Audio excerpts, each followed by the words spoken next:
different. We'll go over the different. I brought some part pieces, kind of show you the differences. So when we start in 1.5 minutes. Oh no, you're live now. Oh, we are? It's 9:30. Is it You're really? always behind. Oh, really? Analog. You know, it's kind of still, it's within 90 seconds, but it's never right on. So, okay, so let's start. So, welcome to today's garden class. We're going over the 11 fall things you need to do by the end of the month. You've got some time, but some things you should do to set the stage for a hardy winter and a better spring. So there's some tasks you need to do. And I'll go over that. I've got the handout for you. Mackenzie, I meant to bring, could you bring some of my cards? Because we need to cover watering. They're in my office in that top drawer underneath the printer. Okay, so who am I? I'm Ken. I'm the owner of the garden center. Mackenzie's the other owner. My wife is at home watching the dogs. It's a family business. That's us. Been doing this for 62 years. I've got another handout. There's two of them. One is how to water, and then fertilizing is the most important fertilizing of the year. Is October, just like now. I'm going to send that to you digitally, so you'll have it in your inbox this afternoon. So if you want that, put your email down. Now, some of you, your handwriting is awful, so just take a moment to write a little post. I will personally be emailing this to you from my inbox to yours. That's, yeah. Some of I love some of the emails you guys. You're like, I don't know, Rose Gardener or something ranch, or it's kind of fun to watch everyone's emails. It's kind of personalized. But some of you have terrible handwriting. This is the 4 steps. This is what we're covering today. The 11 fall tips. You folks online, just for you. So if you all just take one and go back, I'll take one so I make sure I cover them all. We'll cover food, water, and the 11 things. Those are the most important things. So what I find is rookie mistake. Folks new to the area, they throttle back the irrigation too soon, and then we get winter damage. And so you need to be watering through winter here. In fact, this is a perfect planting season. This is like ideal, as long as you don't just plant it, water it once, and expect it to come out in spring by itself, because we have some real dry spots. And so you want to fill those gaps in. Plants that are hydrated through winter, thank you. But you just hand those out to everyone. Just kind of one. So keep it hydrated. So you're watering normally through October, and then November we'll start to throttle back. So we'll cut it back to about twice a month. Right now you're watering a couple times a week, probably. Maybe once a week if it's established. If it's flowering things, probably every day or every other day or so. So the big shrubs and this stuff, once a week is probably pretty good.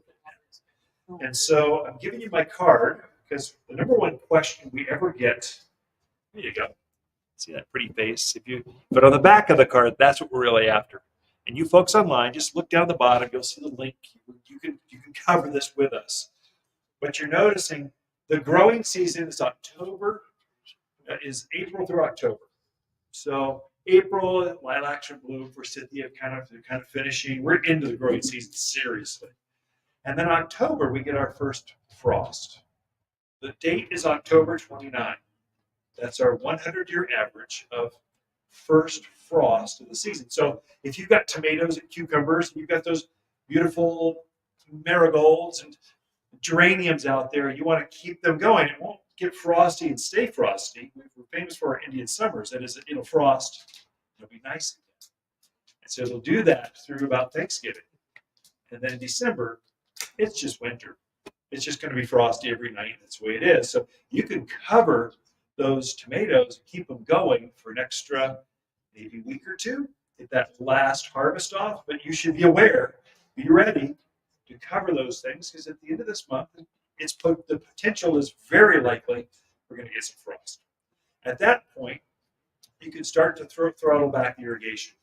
So right now, I'm starting to tweak a little bit my irrigation because I was tweaking, and then it got hot again. I don't know where this weather came from, but it's a little uncomfortable. I like the 70s. Fall. I want to be fall, and we'll get there. It'll be We'll get there. And so in winter, you're watering a couple times. So November through March, you just have to water. I can't emphasize it enough. You have to water a couple times a month, just a deep soak. So right now I'm playing with throttling in between, trying to go an extra day between the water cycles. I never practice adjusting how long it waters. Then once you figure out how long your irrigation takes to water, never change that. It's always the same amount. It always takes the same amount of water to deep penetrate the root ball. Don't play with that one. It takes one variable out. Play with how long can I go before I have to water again. So my containers, my tomatoes, I was watering every day a month ago. Right now I'm every other day. I'm actually some of the front containers every third day. And my trees, I was watering once a week, now every 8 days. I'm practicing, just going to see if I can't go a little bit longer. And as soon as we throttle back to, it's 70s, it's 40, 50 at night, I'll probably go back every 3 or 4 days for my containers, raised beds. But every 8 or 9 days for my trees, established trees and shrubs. So this is meant to tape inside your irrigation box, your garden journals. My secret goal is to have my logo in every irrigation box in Yavapai County. That's the goal. So but it's meant to be a reminder. When do I turn that thing on again? When do I go? It's meant to help you. If you got landscapers helping you, they're just going to turn it off and walk away, and they're not going to come back and maintain it. So you may have to manually turn that irrigation on, or old-fashioned way, take a hose out, just water things. It'll be nice in January. There's always some nice days every month. There's some nice days. Go out and water things by hand. The insider tip from this point forward, it's a little bit early. If you're following my podcast, radio shows, if you're watching, reading anything that we do, when we get into real winter, I'll probably put an alert out to go, oh, there's a storm coming. Make sure you water everything before the storm gets here. So, because a hydrated plant goes through that cold much better than a dry plant, because that antifreeze that's in the structure of the plant keeps flowing. So, going a little bit deeper than I wanted. It's a little bit early for the conversation, but it's fall. So, this is things as we transition. This is something you need to put on your radar so that we have healthier plants for next spring. So we're setting the stage now for next spring's growth. The number one, that's watering. Any questions on that? You got it? Just follow the instructions. If in doubt, should have figured. Yeah, go for it. Even if it's heat, just. Yep. For established plants, trees and shrubs. No. So the question is, once a week, is that enough for? I find folks, especially out in the valley areas, this is Yavapai Hills, further up to Dewey, and that whole valley area, it's heavy clay, caliche layers. You are more prone to overwater than underwater, especially gardeners, because you all are generous people. I mean, come on, 40 cents, you want to supersize? Of course I do. Yeah, keep bringing on more. So you just got to be careful not to overdo it. Now, flowers are different. If you're in a container, a little tiny pot on the roasting on the south side of your house, that's different. That's probably every day, maybe twice a day. But your trees and shrubs have been in the ground for a while. Their roots are out pretty far. And if you're watering enough, deep soaking, you're getting that water down a good 2 feet or so. It's going to take days before that dries out. It'll be a while. So if you've got native stuff, you can maybe go even farther. I mean, some things you don't have to water at all, because they're just so tough. Junipers and manzanitas and that kind of yuccas, agaves, you don't have to water at all. Or maybe you just give it a bridge. You just give it once a month, kind of to get it through that May, June, and then it kind of goes itself. So there's a whole class on watering, mainly in spring, as plants are starting to wake up. It's critical to get that right. So for now, just realize you can play with adjusting a little bit. Next week it's going to cool down. You can start to play with that sometime this fall. Don't let your landscaper shut that irrigation off and figure it's all good. You might have to help your plants get through. Okay. All right. Number one thing, your landscape has terrible soil.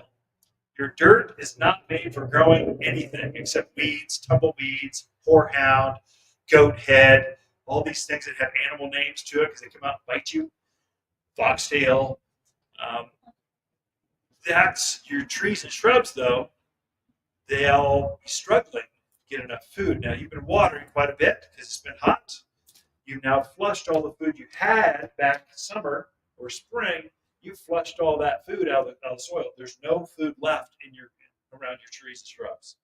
It is critical to make sure you replenish that. The most important feeding of the entire year is now, like October. Sometime, anytime you want, just get it on there so that as the rains and the snows and things that happen now to the end of the year, releases that. And it's going to use this food you give it now. It's going to use that to form next spring's flower and spring, leaf buds, flower buds, candle growth.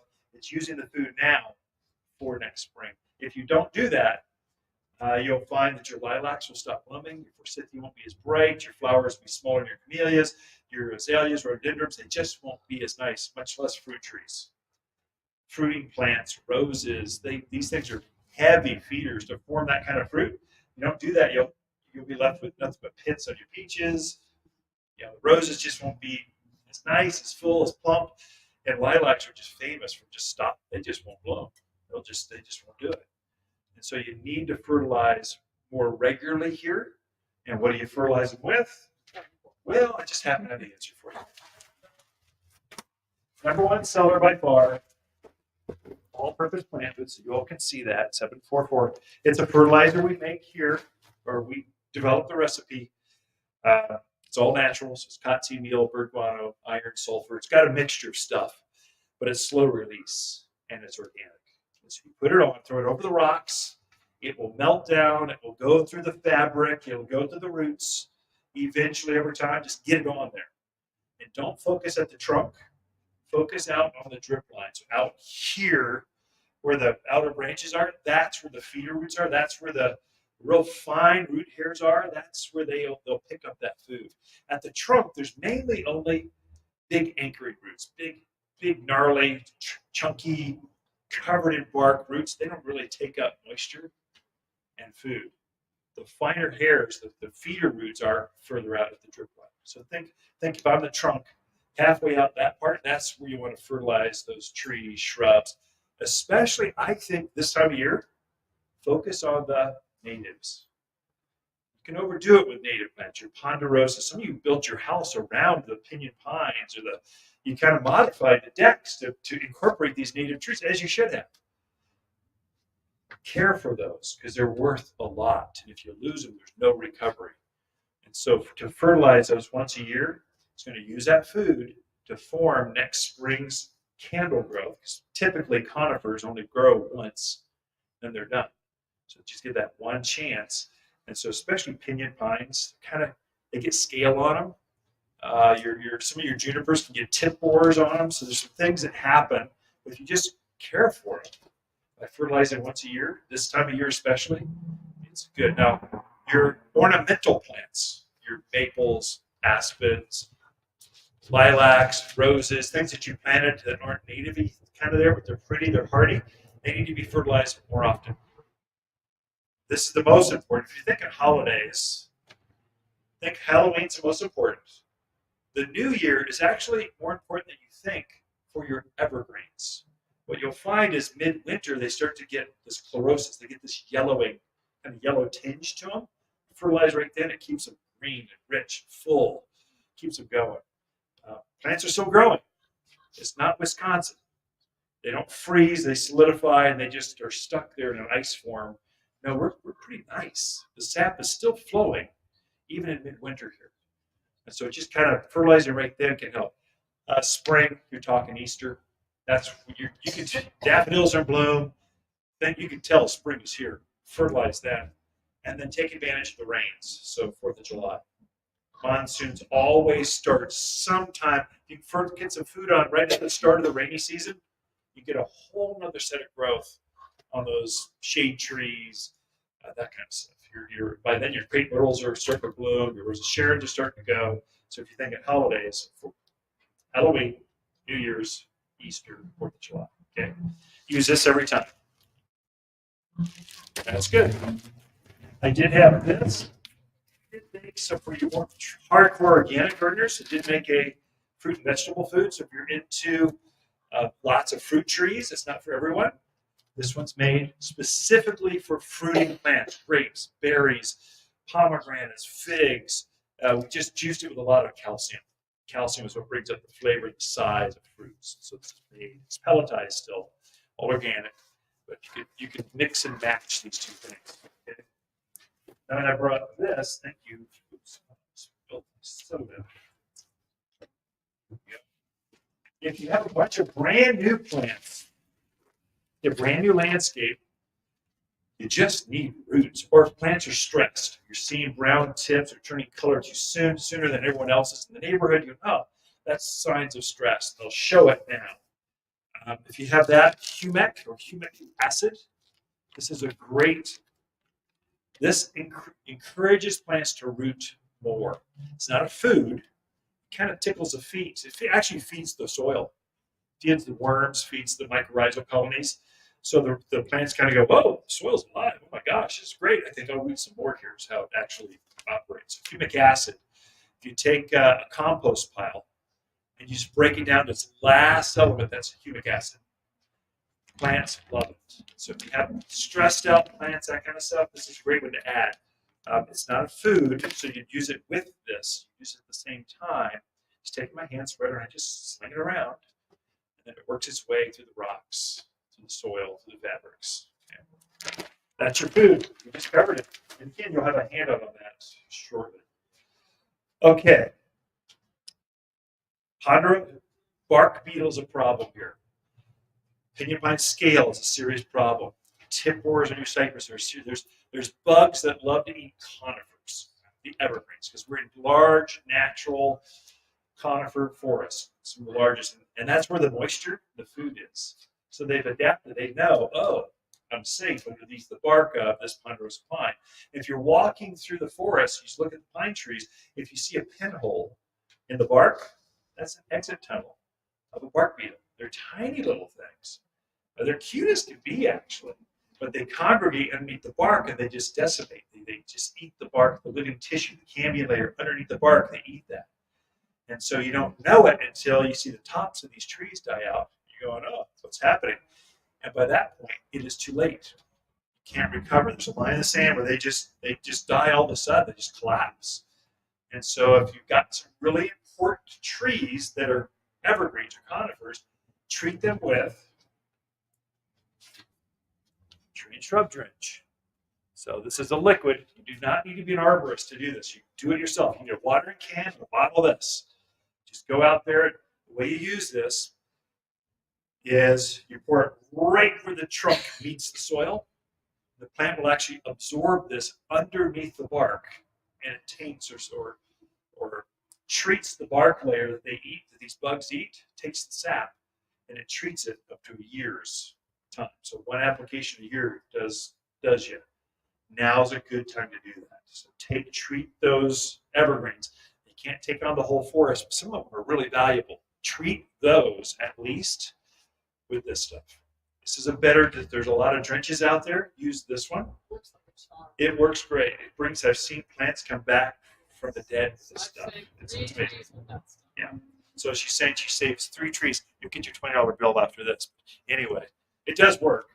The good thing about this is that you're shopping at Waters. We're trying to find the better solutions. This one actually, the new science is, as the plant elongates in the spring, it actually treats the new wood as well as the old technology. It just treated the core. The new stuff would come out, wasn't treated. This will actually protect longer, better, stronger. Just use this. Use it now. The way you use it is you measure the circumference of the tree and how many inches that is around. That's how many ounces of this you need. Super easy to do the math. Put it in the water can, top it off, and just pour it down around the trunk. For me, I get aphids on my pinyon pine, or my ponderosa pines. They're 100-foot tall. They're huge. Well, aphids are fine. They don't kill plants. What they do is when you park your truck underneath the tree, they throw sap, and I've got little dots. They're very irritating on my truck. That's unacceptable. And so I treat my ponderosas to keep the aphids off, to keep my truck cleaner. Yeah, it's a selfish thing, but it does actually work.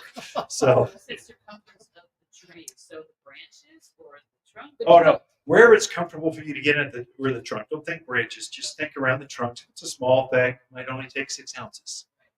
It's a big boy, might take a whole bottle. Those are really big ones. So you just take and then top. It doesn't matter how much water. The more water, the better. You just pour it on there, and the plants will absorb it over several weeks. Probably it travels about a foot a day, so it might take 2-3 weeks for it to get up to the structure of the whole tree. So, but just be aware. If you're new to the area, you've got conifers. There are bugs out there that kill off. I've seen entire neighborhoods. All the pinions are dead because of the scale. If you look at a needle of a pinyon pine, pinyon pine, looks like someone took a little pencil, put a little dot on it, a little sharpie, a little tiny dot. Every one of those dots is a bug, and it pierces the needle, sucks the juice out, and then it leaves it starving because the needles just drop off. And the plant doesn't have enough needles for photosynthesis and literally starves to death. And so you can bring these trees back around just by treating them. If you're in that kind of area, you're probably treating things once a year. You fertilize and do this, and you're probably good to go. So just these are kind of going by most important things that I do myself. These are things I'm doing in the month of October, just to kind of treat the trees that are better off. Manure. I'm starting to pull my plants. So the squash, the pumpkins, they're out. They were tired. They hadn't produced for a while. They were ugly looking. It's fighting mildew. I just went, okay, you're out of here. Freed up the garden. So I've got some empty space. I'm not going to plant some things in that space. I'll put some lettuce. I'll put some winter crops in, some broccoli, cauliflower, but not that huge. And these are small plants compared to a tomato that are bigger than I am. And as soon as they stop producing, I'm pulling those things out. And I'd like to put my manure on for next spring. Now, the reason is the worms, the activity of the soils will percolate, will kind of chew on it all winter, and I get better production next spring by putting the manure on 2 to 3 inch layer over the garden.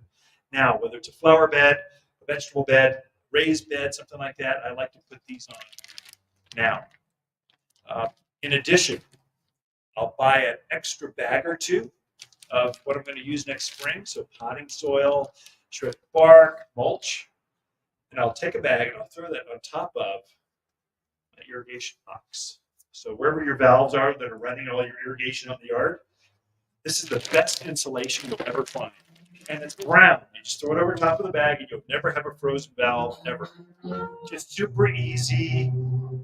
Kind of looks a little cheesy, but brown, kind of disappears. But I've got 3 irrigation boxes, and 3 of them throughout the whole yard. And I just put 1 on each box, and it keeps it from freezing. I've never had a valve freeze, no matter how harsh the winter is. Never frozen. Just lay an unopened bag over the valve. Yeah, just lay it. Just throw it on top of there you go. Just instead of it's easier than it's just easier than anything else out there. You're going to use it anyway. Next spring, why not buy it now and get some advantage over now? Anyway, just something that I do. I found, I think we had a sub-zero winter a couple, like 10 years ago. And I went, how am I going to protect things? Oh, I've got a truckload of dirt out there. I just throw dirt on it. I've never had a problem. Just kind of stuff you don't read on the internet, but it just works. Hi, my name's Ken.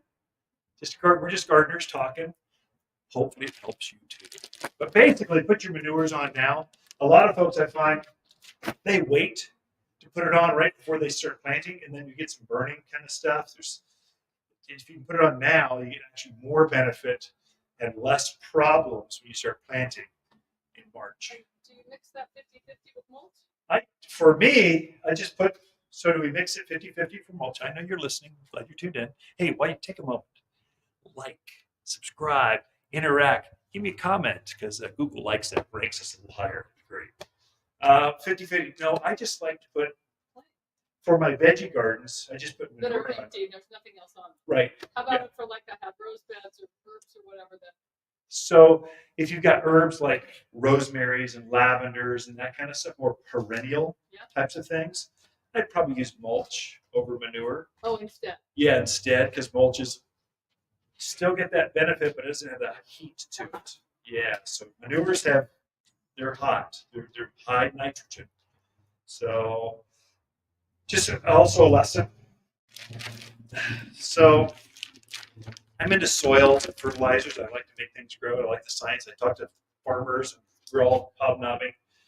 And I was loading some manure into the back of a Lexus like a while ago, 20 years ago.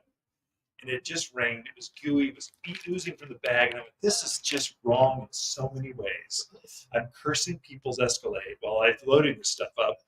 So I'm just not going to sell stinky, gross, disgusting manure. So we deodorized it, which means we have to compost it for a year before we sell it. So most, it's gross.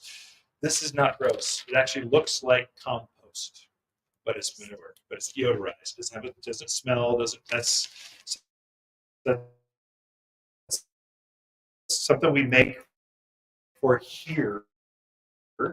It's completely. We make all of our soils. We do the same things. The dogs will eat this. I mean, after you deodorize it, they don't need it. Well, puppies, you never. Well, dogs eat manure. You don't test a puppy on anything. But generally, no, I don't have problems with it. I don't even know why I shared that. So just basically put manure down, 2 to 3 inch layer, let it sit all winter. You're ready to plant next March. That's what you're at. Okay, yeah. I have just a raised bed. It's not even a raised bed. It's on stilts and it's Oh, good, like cool. 9 to 12 Yeah. inches. Are you saying do that? Because I thought No, that you said Raised bed. No, containers. So she's got her container. We put manure on the containers. No, these are basically bigger gardens. So I've got big raised bed. I mean, huge. I mean, they're as big as this, right? Big open garden space. That's where you want that. For those folks that use manure in the yard, now's the time to use it. For containers and raised beds, I am actually putting more potting soil in those beds. Now, potting soil, I don't think I brought a bag of that, but what happens is that potting soil is made for containers, pots. So the plants have been using that soil up and it disappears. A lot of folks think it blows away. No, the plants are actually using the soil to grow. And so you'll find that it just kind of goes somewhere. I'll top off my beds, my containers, my smaller raised beds with more potting soil. Right now I'm starting to plant a lot of pansies. These are going home with me after this. So this is Johnny Jump Ups.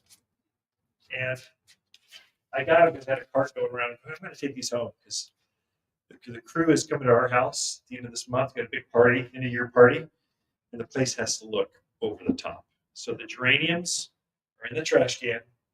The vincas, they're glorious, but they're in the trash can because I need to make room for these. And I just went, that just goes together. It looks good. These are winter blooming flowers, pansies. So I'm trying to dig in my containers and make room. I'm looking for things look so good right now. It's hard. This is a hard thing to do, to throw away a beautiful plant. But I'm trying to get the winter things in so they have time to root and flush out and get full.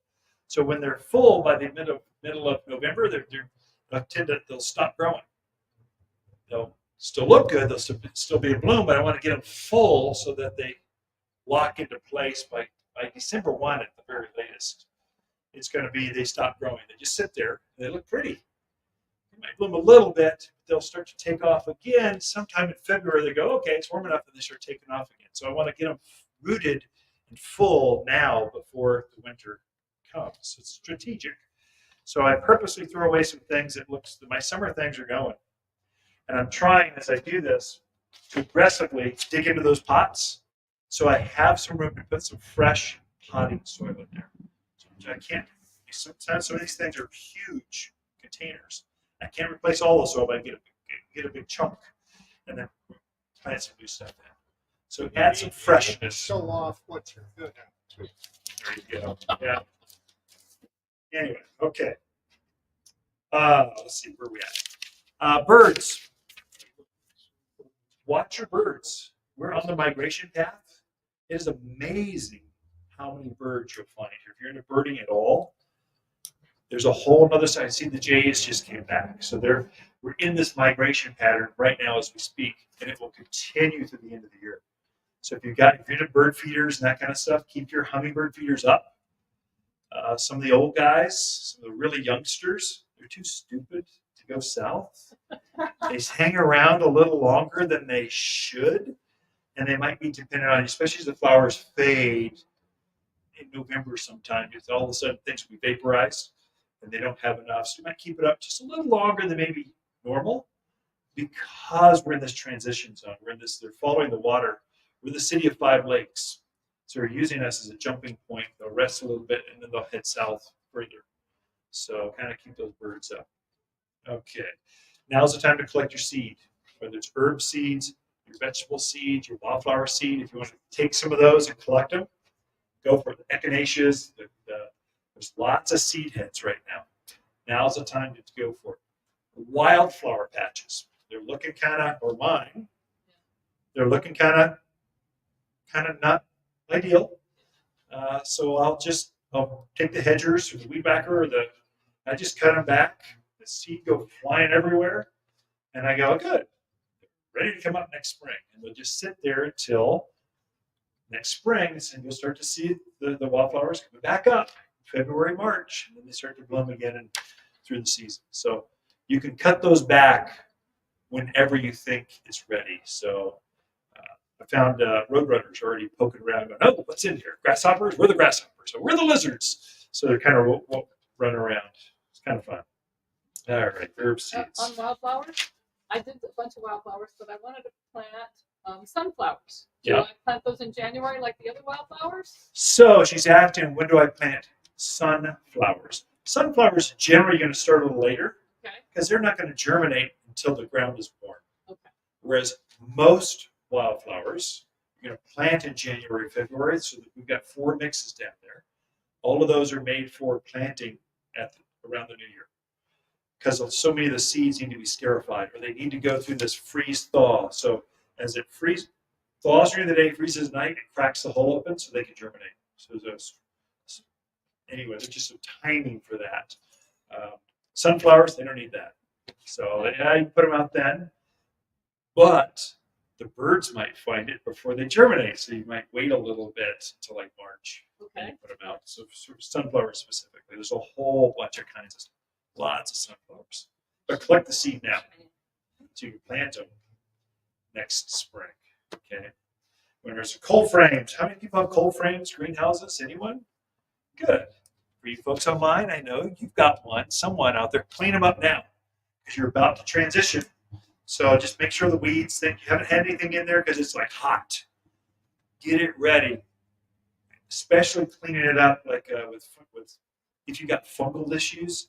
Don't let those mildew spots kind of come back from the ground that's underneath. Clean them up now, kind of get them ready. Good, that was an easy one. Cut back perennials when you're ready. So you can perennials are kind of like wildflowers. So you can start cutting those back whenever you'd like. Iris, if you're thinking about dividing iris, now is the season. Now is the ideal time, right now, as we speak. So iris, yeah, you can. What happens with iris? They're famous. They grow really nice, but they grow so aggressive they start to choke each other out. They literally, the rhizomes will just choke each other out. So you need to dig those up and reset them every 3 or 4 years. Now's the time when you do that. And so if you need a handout on that, if that's a thing for you, just go to our website, type in iris at the search bar, the handout, the iris class that we taught. That handout will be right there. It tells exactly how to do it. Okay. But now's the time, just basically now. It's a bit early to be planting bulbs. So you're starting to see tulips, daffodils, narcissus, crocus, all these things showing up. Let it cool down before you commit to putting those in the ground. It's so warm, they might actually start growing right now. So you don't want that. So you'll wait a little bit. November is usually when you're starting to plant bulbs. Okay. Except iris. Iris they're the outliers. So it's just that's the difference. Okay, 2 termites. And that's it. Clean tools. I put in a 3 extra just to make it 11 because 10 wasn't good enough. What's one more? Now's the time to sharpen the blades, get the pruners, that kind of stuff. Just getting ready. Questions? What are we doing? Wanted to go over some plants too, so I go over because we got some freaky, weird, unusual things that are kind of fun at this time of year. Wanted to share that with you. I So, have a question. Yeah. My butterfly bushes are looking like crap since the hail. oh yeah. Is there anything that I could or should be doing with them now? So butterfly bush got beat up by hail, and what do? There's probably not much you could do right now Okay. because you're coming down to the end of the season. So they are deciduous. You're going to lose their leaves, which you kind of want them to because they got beat up by the hail.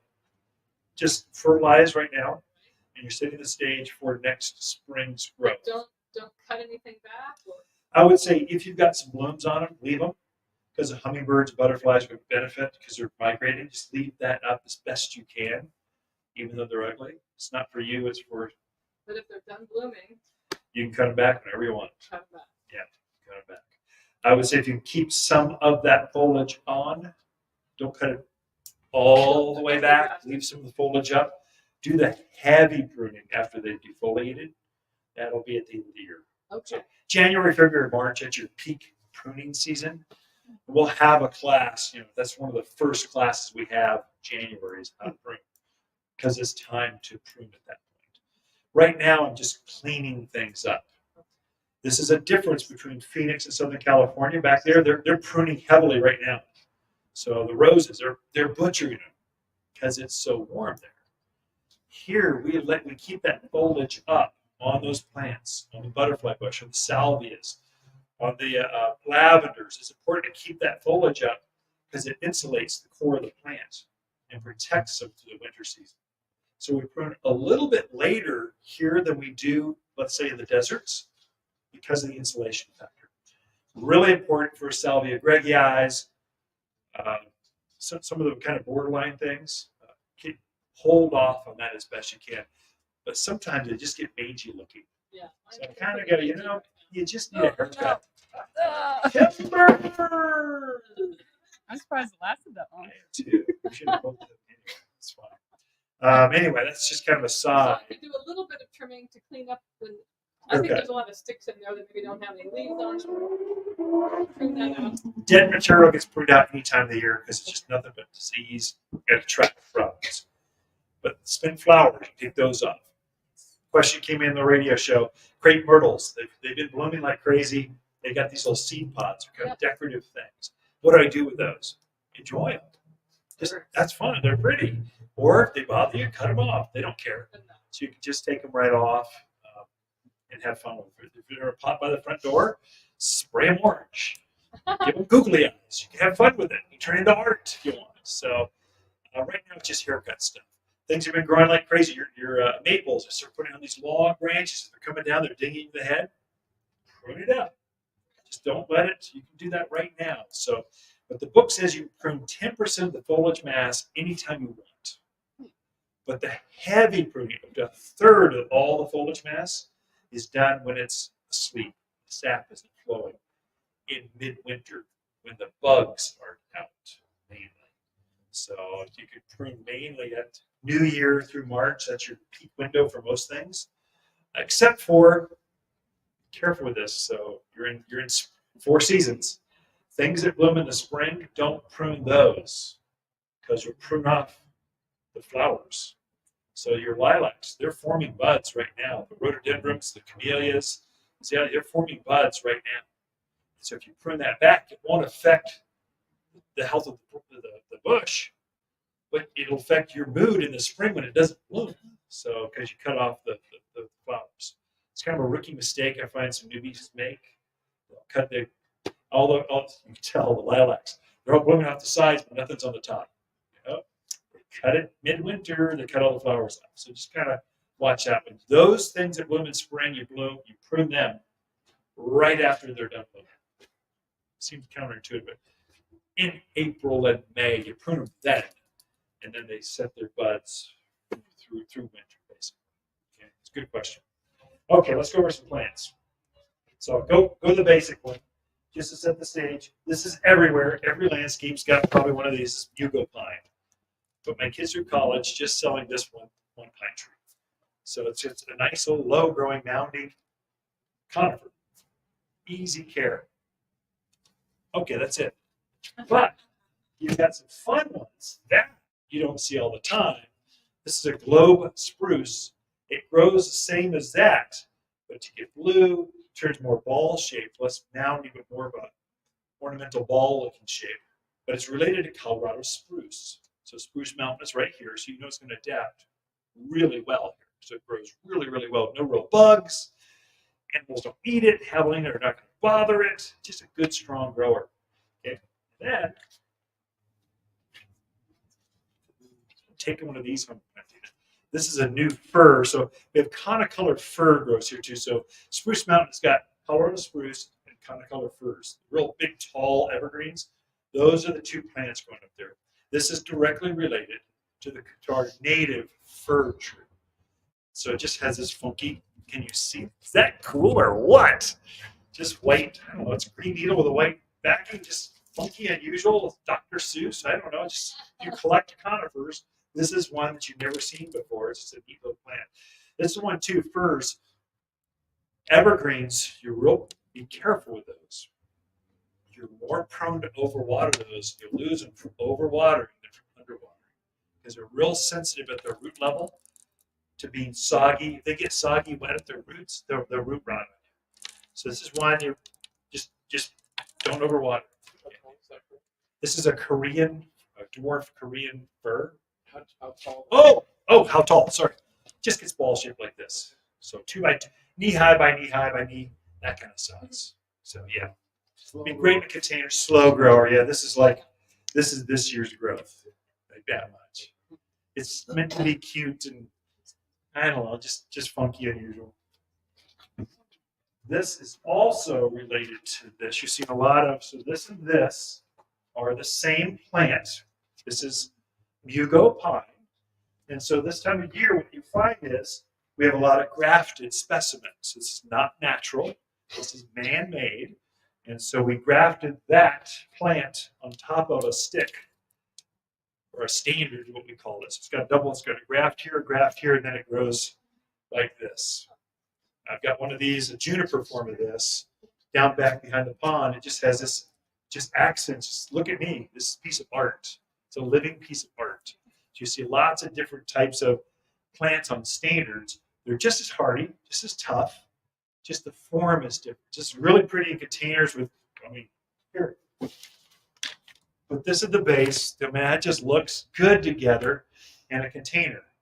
So a raised bed or down the driveway, there's a place for those. You'll see an unusual number of these this time of year that you don't see in spring, because in spring it's all the flowering things, get all the glamour. This time of year, get all the evergreen things, get all the glamour. I would say, yeah, all of these guys need like sun. I would give them at least 6 hours, 5 or 6 hours, and they'll be brighter for you. You can put them in shape, and then they start to elongate. They get more spacey between the needles. They don't look as good. They're not as tight. They're better looking in the sunny areas. I brought this. Oh, your standard. Just walk around these. Oh man, that thing's heavy. Same thing. This is a juniper. Again, it's got a graft here and a graft here. It's probably 10 years old. It takes a while to get them up to look this good, but this is how it looks. It'll stay like this for as long as you want it. What I do is I've got some pine trees. I got a couple different forms of these. In the spring, when they start to flush, they start to get too big. I'll just take my scissors and go, okay, nope, I want you to stay this big. Don't get any bigger. And it just keeps, you can keep it at this size for its lifetime. Okay. This is just a juniper, a star juniper, classic ground cover. Like we mainly sell this as a ground cover. You'll see that form down here, but to see it on the standards, what they call this, is unusual. Yeah. Yeah, it'd do great in a pot. Yeah.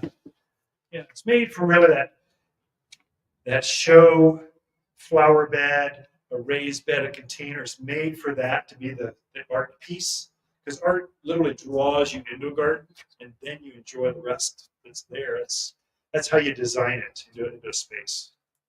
But I brought it just so you can see the difference. This one's also, so these just came in. These are evergreens. This is manzanita. Grows wild. But we sell 3 or 4, maybe 5 different varieties of manzanita. We have the Howard McMahon, the gigantic one. But it's too big for most, especially smaller yards. This one gets up only this high. So much more, but still red bark, nice mounding, same little white bell-shaped flower in spring. Again, I would not put this on irrigation. I would water it by hand because you'll kill it with too much water. It is super drought hardy. It's not low maintenance. This is the ground cover version of that same plant. This is as tall as it gets, but it goes like this. It's called Kinnick or Bearberry. It goes by a few different names. You'll see it's got the same kind of foliage, same flower in spring, but it just grows prostrate instead of up and down. So anyway, same watering, maybe a little bit more, but again, it's if you overdo it, it'll kill. I've killed several of these. My backyard, I have heavy clay on a north-facing slope. Beautiful vistas of the dells, but boy, it's hard to grow things because it's just in the winter. I get these snows and they don't melt, and so plants like this just rot underneath all that moisture and don't come out in spring. So that's where I'm kind of in raised beds. That's why I've got so many raised beds because I'm just trying to get out of that clay. Is there a question over here? We're out in Chino, and I see very little manzanita. Right. Yeah. Hardly any at all. Yeah. Doesn't it grow properly? Oh, so he lives in Chino Valley. Doesn't see manzanita. He needs to plant some, so they'll grow. They'll grow out there just fine. They will. Especially in the subdivisions, because now you've changed. But that's prairie. You're seeing lots of bear grass, this acanthus. You're seeing that kind of plants. You need some more trees to break down that wind. You need more shrubs to hold the soil in, because when the rain hits, you can just watch that entire valley start to move. Just the water. So it's a fascinating thing to watch. So does it require anything special as far as planting to have it prosper? So how to grow this? Main thing with this is going to be I would get a bag of mulch. Just make sure the soil. I would amend the soil so you have more air in the soil. Don't let it just compact down to that clay, and you'll be fine. Also, a little secret I found. Because our first house in Prescott Valley back in the '90s, back when Prescott Valley had dirt roads, septic tanks. It was nicknamed Jackass Flats back in the day because that's what it was. Heavy clay soil. I found if I mounded up the soil, what I would do is I would leave like this much of the roots out of the ground, and I would slightly feather. I would just be in a very slight mound where I saw it, no one else did. That ensured that at least that much of the roots could breathe. And I found my mortality rate just plummeted. Just got rid of the death rate. So when you plant, you just have hard clay out there. There's some hard pandas that happens out there. So that would help you with this kind of, all these conifers, they're really low water, low care kinds of plants. I brought them just to show you the different kinds of manzanita. Just some talking here. This time of year when you're seeing some plants like this, I mean, this gets all the fame. Mums. We only sell garden mums. So there's 2 kinds of mums. A lot of them, I'd say most of you find are grown in greenhouses, and they're beautiful. They're perfect, but they're not going to grow outdoors for you. They don't transition because they're grown in the wrong. These are grown outdoors with our sun, our wind, our water. They're just used outdoors. They're pretty. This is standard, but these are cool. These are asters. They come at the same time. So usually you'll see a native white aster blooming right now around town, out in the fields. These are related to that, only they're prettier as you get purple and pink or whatever that fuchsia thing is. So asters are really tough, wild kind of flowers. So fall mode stuff. I brought this one, number 1 seller for its ground covers. This is Vinca or periwinkle's got a couple names. I brought it because most of them have that blue flower. It's got that purple flower to it. It's a different color you're seeing. So I get bored with plants and I want something different there. Unusual, you can't find anywhere else. I mean, Depot's got it. I don't want it. I want something else that's better, different, it's unusual, at least glows in the dark or does something. Dances with the moon. I want it to do something with a different color. This is a weed. Be careful with this. It will take over, so don't put it in the middle of a flower bed, or all you're going to have left is this. Nice evergreen, but it can. I put this out right at the edge where the irrigation just misses it, or next to the driveway where it gets out of control, you can run over the truck a few times. It needs to be kept in check. The front edge of containers flows over, and you can contain it in a container so it doesn't, but still it wants to grow out and take over. It wants to creep across the driveway and come in and have dinner with you if you're not careful. So it's just kind of good evergreen, good strong grower. Echinaceas. Your grandparents grew the purple echinaceas or coneflower. We've got the purple. Actually, I don't think we have the purple. We got sombrero red. We've got whites and pinks and green. Is that cool or what? Only available at Waters Garden Center. Green flowers. It's unusual. I brought this because it's a seed source for your birds in winter.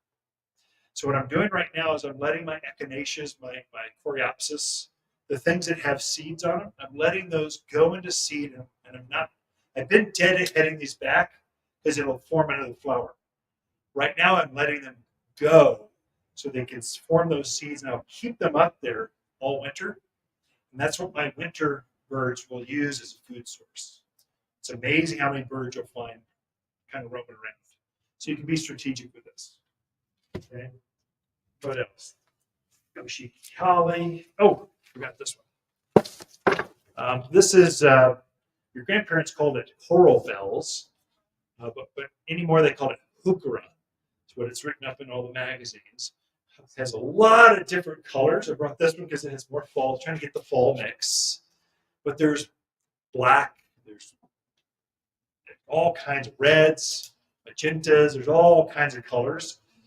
They all put a little white flower or coral bell kind of flower to it, but you're really planting this for the foliage. And it has amazing long, it's almost evergreen. Most winters it's going to keep its foliage, or if it does, lose its very small window in January, and then it's back up and doing this again. Just so you can see it. Anyway, just fun perennial. Comes back every year. This, you're seeing a lot of holly show up right now. So we're switching over to the holiday mix. You're seeing red pots. This is just setting the stage for we're famous for living Christmas trees. The holidays are coming. Have fun, jingle bells, all that kind of stuff. But basically, it's just a sleeve. Anyway, we just put a sleeve on it to make it look festive. After the holidays, you pull these off. Go, here's a green plant. Want one? So just fun to have at the front door. This is one that's very unusual. It's related to our holly, English hollies. So we're trying to get the hollies that will form berries by themselves. So most hollies are male and female. The females are glorious. They're luscious. They're berry. They put the red berries on. The males are ugly, scrawny things. We usually plant towards the back so no one sees them. So he populates, gets berries of all the females. What we figured out how to do is we can graft a male and a female on the same plant. So now we've got one plant that does both. So you can have your cake and eat it too. So you pay $5 extra for it, but you got a glorious cloned like thing that's just perfect every single one. Those are the hollies that we have. This one's called Goshiki holly. It's a Japanese name. It means 5-colored holly. So as it grows, you'll see throughout the season, it's got different colors to it. It's got a holly leaf to it. Doesn't actually get berries on it like regular, because it's not a true holly. It's kind of a false holly, but it's just an unusual plant. I've grown this in containers. I've grown in the shade, grown in the sun. Just a pretty evergreen, unusual plant. I find javelina don't bother. Deer don't eat on it. It's pretty low maintenance kind of plant. Yes. Is it invasive? Not invasive at all. No, not at all. I'd say this is pretty much, maybe it'll get like this big, and you can easily keep it in check at that size so that you roll without a lot of maintenance or worries to it. Anyway, just a nice little evergreen you'll find. This time of year, you'll see a different mix because you're trying to get plants in that'll look good right through all the seasons. Goshiki holly. Yeah. Water. Well, so how often to water? I treat it like you would your trees, your shrubs, your roses. Put on that same irrigation system in the ground. Container, you're gonna do In a container, you're gonna do it more often. So maybe right now I'm watering twice a week. My bigger, evergreeny kind of tough plants. I have my front door gets sun just for maybe an hour or two, Yeah, and that's it. yeah, Is that yeah. Some do fine, gonna, okay. but you could grow this, which everyone wants. Not everyone can have. This is the hardiest of all of the hydrangeas. The reason I brought this. So everyone likes the blue hydrangea. If that blue hydrangea sees the sun in Arizona, it starts to get wilty and just whines and complains about being so hot. Oh my gosh. Just a big old crybaby. This one will take the sun. It will like that. It'll treat this like you would a holly. It's got a much thicker leaf to it, much more leathery. See, I don't get that sun. That's what I'm saying. I'm looking for something to put on my front, Okay. and it's just I just heard hour of sun and went, ooh, an this is hour, perfect for this. an hour, Yeah. 1 But- hour to 2 hours of Yeah. sun. That's it. This is your plant. This is your people right here. Hydrangeas. So it's not upset if it doesn't get sun. Or Goshiki holly would do great. Okay. I would even say this Alberta spruce. This is like the #1 selling spruce because it's little, it's cute. You put little Christmas lights on it, you put it by the front door, in containers, up the raised beds. It's just cute and easy to grow. And they're affordable. I don't know. You can get a lot of plant. This is one that, this is this year's growth. So it grows like 2 inches a year. This is one, don't grow this. Don't plant and go, eventually I want a 6-footer. No, just this is one you want to commit. Get the big one now because it'll be 10 years before it actually gets up to size. So that's where you take your landscape dollars, you kind of divide it up. But fast growing things like Reticularia, get the tiny one. Things that grow really slow, get the bigger one. You balance it out so it looks more even. But yeah, either one of those. And then take a picture, bring it in. We can show you. I can show you a dozen things that would look great right there. Hollies would be another one. Hughes, there's a whole bunch of stuff we can show you that looks good. Anyway, hydrangeas, the white one, it blooms in the fall, gets up about, I don't know, hip high or so. But this one is the hardiest of all the hydrangeas. It just doesn't get blue. Actually, blue hydrangeas don't stay blue here. They turn pink. I don't care what you do, they just turn pink because of our alkalinity. Just super alkaline. So I mean, I juice mine, and I get a little blue hue, but basically they just turn pink, and I go, I just like it. Pink's good. Good to keep blooming. What's that? You can put ammonium sulfate. Yes, that's how you kind of get them bluer. Yeah, but mine's in a container, and I've overdone it a couple times over the decades, where I just burned them. I vaporized them. I went again. I'm a gardener. I'm like you. I'm a generous guy. A little bit goes. Maybe more is better. And then I tend to overdo it in a container. In the ground, not a worry. In containers, but I'm underneath the deck where the furniture, the sofas out there, we entertain, the grill, the hot tubs. That's where my hydrangeas are in the shade. They're glorious. It's got like 50 blooms on it right now. But I went, I don't want to burn it. I made a mistake. So I just go, pink is good. Just pink's good. It's all right. All right, so Atlas cedars, and we'll wrap it up. Okay, we're at an hour here. So our statehood tree on the courthouse. When they opened up the courthouse 100 years ago, they planted 2 Atlas cedars. That's the biggest on the front. If you look at a Bucky O'Neill, on the left, the biggest tree, that's an Atlas cedar. It's magnificent. It's 100 years old. It's got a trunk on it like this. It is huge. It's gotten too big, so they've actually limbed it up so you can actually still play because it's taken over the entire lawn in the front. That's this guy. Bring it over here so folks online can see it. So this is Atlas cedar. It's a little bit different. This is Hortsman Atlas cedar. It's a little bluer, a little bit shorter needle than that one, but it's direct cousin to that plant. It's going to get tall. It's going to go up straight trunk, branching to it. Gets a little bit shorter. That one down in the courthouse is maybe, I don't know, 80 feet. It's tall. It's so tall you can't tell how tall it is. This one's going to get up 30, 40 feet. It's a little bit shorter, but it's in our lifetime, so we're going to see that. It's just going to be it's just a pretty tree. I bring that because it's related directly to this tree. This is also an Atlas cedar. This is a weeping Atlas cedar. It's been trained. It's an art form. So it's serpentine. This is called the serpentine form. It's got this branch to it. And if you wanted to go again, you could just do this. You keep it going, or you could wrap it around the deck. You could have it go through the gardens. You can train this to go wherever you want. It's fun to play with. If you're an artist, this is your plant. But it's called a weeping Atlas. It's related directly. These are cousins. Just this one tends to put all of its energy on this, so you can train it around. Literally, I've seen it wrapped around decks, all kinds of stuff. Once you get up to size, it'll solidify this format, and then it just starts sending off these big, flowing, weeping types of evergreens. It's an actual weeping form.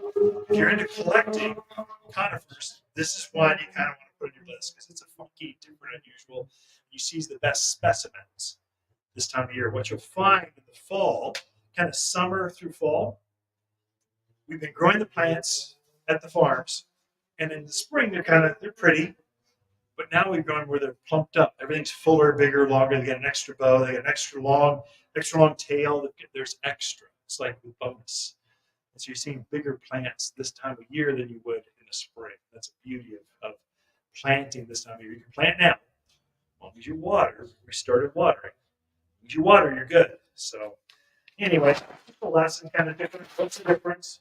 Yeah, that's a tree you either love or you hate. There's no emotional difference. It's like, oh, I can't believe it, or how ugly. It's an emotional thing that you kind of go, and I see it go both ways. So this one you kind of go, everyone can get into that. Not everyone can get into these or the things on standards. That's an art piece. You love it or you hate it kind of stuff. With that, those are the 11 things. Look for an email from me. You folks online, you've got it, the link down below. You've got the handouts right there. And then for the rest of you, I'll have that clipboard. Make sure I get that. They'll be to you probably after lunch. I'll get the crew through lunches. I'll kind of sit down for an hour. Send some. It'll be a short, sweet. Thanks for attending. Here's 3 links. There you go. So, and then these are posted online through our YouTube channel. Facebook's a little clunky because it disappears so quick, but it's there for you in the next day or so. You can look at it. YouTube is better at collecting that. And then LinkedIn, if you're into working professionals, you know where to go with LinkedIn. You know, you're looking for a job, you get bored. I want to watch Ken Online for now. That's where it gets stored. With that, any last questions? Yes. Before I let you. So if I'm going to go fertilize everything in my yard. Yep. Do I want to put mulch over the top of it all yet, or do I wait till it gets colder? So, fertilize, mulch. Which one do you first? Does it matter? It doesn't matter. Just do them at your convenience when you're ready. And it may be more than you want to do this weekend. You can do one this weekend, one next weekend. Just do it the next month before the cold happens. The cold will come sometime that first, right when November hits, you're going to see a first light frost. You'll get a heavy frost by Thanksgiving at the latest. And then you get your first snows in December. That's kind of the sequence of what we're doing. We're just trying to do all that before late fall, early winter happens. Take your time. Okay. Clean up whenever you want. Give things haircuts. Kind of watch too. I've noticed a few leaf spotting. It was wet for a while and it got hot. It affected some plants where we had a lot of damage. The leaves were burning, they're browning, they're tipping. They got spots on them. They're white mildews. I see a lot more of that this year than I have in past. If you see that, collect that stuff up and get it off your property.